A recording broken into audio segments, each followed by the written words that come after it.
예, 안녕하십니까. 임재원입니다. 지금 헌법재판소 문제가 상당히 심각한 상황으로 지금 진행되고 있는 것 같습니다. 뭐 여러 가지 이제 언론에서 쏟아지고 있는데, 나는 지난번에 이런 얘기를 했습니다. 지금 뭐 현재가 지금 6대2로 지금 지금 뭐 의견 대립이 있지 않는가. 그래서 완벽을 기하기 위해서 지금 뭐 평의를 계속하고 있고, 그리고 지금 뭐 선거 결정을 하지 못하고 있지 않는가라고 그러는 어떤 좋은 어떤 의미로 해석을 했습니다만은, 근데 지금 여러 가지 분석이 나오고 있죠. 예를 들면은 이런 분석이 나오고 있죠. 그죠? 5대3 대들하게 걸린 헌재 세 가지 변수라고 그러는 이런 기사도 지금 나오고 있습니다. 자, 이런 기사가 나온다라는 것은 지금 이 기사도 흔히 얘기해서 상당히 일리가 있다. 그래서 과연 정말 그럴까라고 그러면서 이제 내가 다시 한번 이 문제를, 그러니까 음양 오행의 관점에서 내가 뭐 이 시골에 있는 이 사람이 서울에 있는 현재 주변의 어떤 뭐 정보를 내가 얻는 것도 아니고, 그래서 음양 오행적인 관점에서 이 현재 상황을 지금 분석하려고 하는 건데요, 말이죠. 그래서 한번 분석을 해봤습니다. 해봤는데 지금 그래서 내가 요 또 한 가지 이제 음양 오행 얘기를 하니까 하는 얘기지만, 4월 4일 지금 현재 그러니까 청명에서부터, 그러니까 경칩에서부터 청명까지가 기묘월, 그러니까 목왕지대라고 그러죠. 최고의 목의 기운이 강한 달이란 말이죠. 그 달에서 윤석열 대통령이 구속해서 석방까지 이제 사태가 발전했습니다. 그죠? 그리고 한독수 국무총리가 또 이제 다시 총리로 이제 복귀를 했죠. 권한 대행으로 복귀했습니다. 이 현상이 일어나는 이런 어떤 변화가 있었는데, 이런 변화가 있었고, 그래서 내가 그 얘기를 했습니다. 4월 4일 이후에는 이 모광기절의 왕한 기운이 빠져나가기 때문에 한두수 총리에게도 그렇게 좋은 어떤 의미가 될 수 없을 뿐만 아니라, 특히 윤석열 대통령에게 상당히 난처한 어떤 그런 문제가 발생할 것이다라고 이 얘기를 했단 말이죠. 그래서 내가 4월 4일 이후에 이제 만약에 탄핵 선고가 일어난다면 이건 무조건 인용 쪽으로 가게 될 것이다. 만약에 기각과 각하가 선고되려면은 이 4월 4일 이전에 발표가 돼야 된다라고 얘기를 했죠. 그죠? 그래서 그 했는데, 그것도 이제 좀 좋은 의미라고, 이제 뭐 순조로운 어떤 그것으로 이제 봐서 그 관점이었습니다. 근데 만약에 지금과 같이 여기 이제 나와 있듯이 5대3으로 지금 이런 문제가 발생한다라면은, 이런 문제도 발생할 수 있죠. 자, 이런 문제를 가정해서 음양 오행에 대해서 이 문제를 재해석한다면 어떤 현상이 일어나는가라는 부분에 대해서 말씀을 드리고자 합니다. 예를 들면, 자, 이렇게 되는 겁니다. 지금 5대3으로 이제 이 선거 결정이 지금 열쇠가 채워져 있다.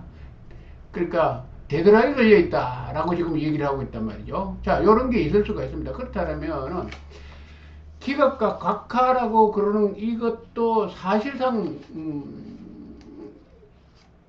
그냥 문영배 헌법재판관의 입장에서 또 기각과 각하를 반대하는 5인의 경우에서는 이것 또한 절대로 발표해서는 안 되는, 용납할 수 없는, 그러니까 합의가 돼야 그것이 이제 선고가 되는 거니까 말이죠. 합의할 수 없는 사항이란 말이죠. 그죠? 근데 또 인용을 하려고 그러니까 또 세 명이 대들락을 건다. 그러면 또 이것 또한 선고를 도저히 할 수 없다라는 얘기입니다. 자, 이렇게 된다라면은 문제가 이렇게 되는 거죠. 험죄가 지금 대단하게 걸려 있다라고 그러는 이러는 기사가 나오는 것 같이, 이렇게 하면은 헌법재판소가 선고를 할 수가 없죠.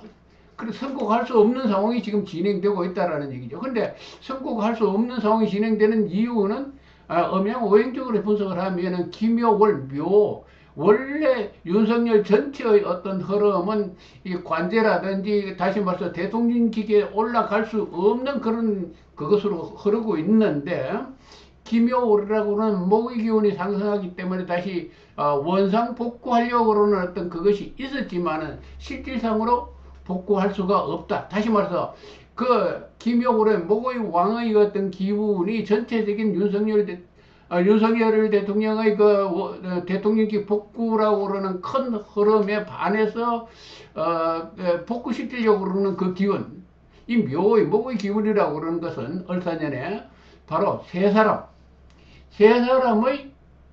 헌법재판관이 된다라는 얘기입니다. 그죠? 여기에서 정영식, 또 누구죠?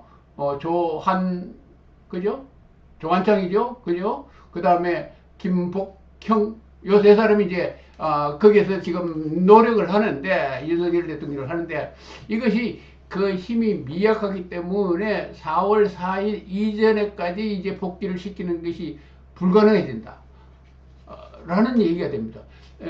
다시 말해서 기각과 각하라고 그러는 그것도 도저히 용납이 안 된다라는 얘기, 용납을 할 수 없다라는 얘기. 그것이 그렇게 된다라면은 그야말로 뭐 전환길이라 그럽디다. 기각과 각하를 인용을 하게 된다면은 4.19와 같은 그런 일이 일어날 것이다. 사태가 발생할 것이다.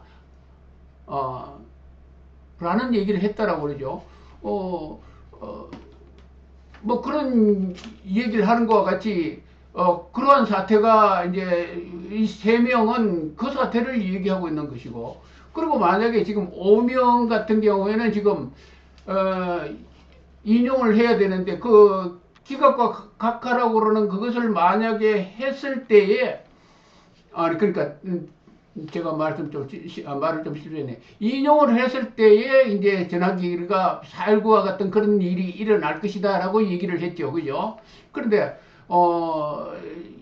이 이제 기각과 뭡니까 인용을 우려하는 이제 이 기각을 주장하는 쪽에서는 이제 전환길의 그 뜻을 받아가지고 이제 인용을 절대 용납할 수 없다는 입장이고, 그렇다고 해서 이 5명의 경우에는 이 기각과 각하를 만약에 성제해서 선고를 하게 된다라면은 전환길이가 얘기하는 그 얘기보다도 더 심각한 사태가 대한민국을 덮칠 수 있다라는 우려가 있다라는 얘기죠. 그죠? 그렇게 된다라면은 지금 현재 5명과 이 3명과의 의견 차이인데 이것도 저것도 하지 못하는, 헌재가 결정하지 못하는 그런 사태가 지금 진행되고 있다라고 우리가 관측을 할 수 있을 겁니다. 그런 일이 아마 될 겁니다.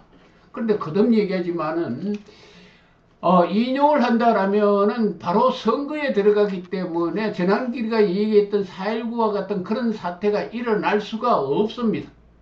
그러나 기각과 각하를 했을 때는 국민들의 이 저항의, 그러니까 기각과 각하에 대한 어떤 그 분노의 어떤 그것이 어느 한쪽으로 이렇게 분출될 방법이 없지 않습니까? 그죠? 그 방법이 없다라면은 그야말로 4.19와 같은 그런 일이 일어나게 되죠. 그럴 수밖에 없습니다. 대한민국은 극한의 혼란으로 빠져들게 되어 있습니다.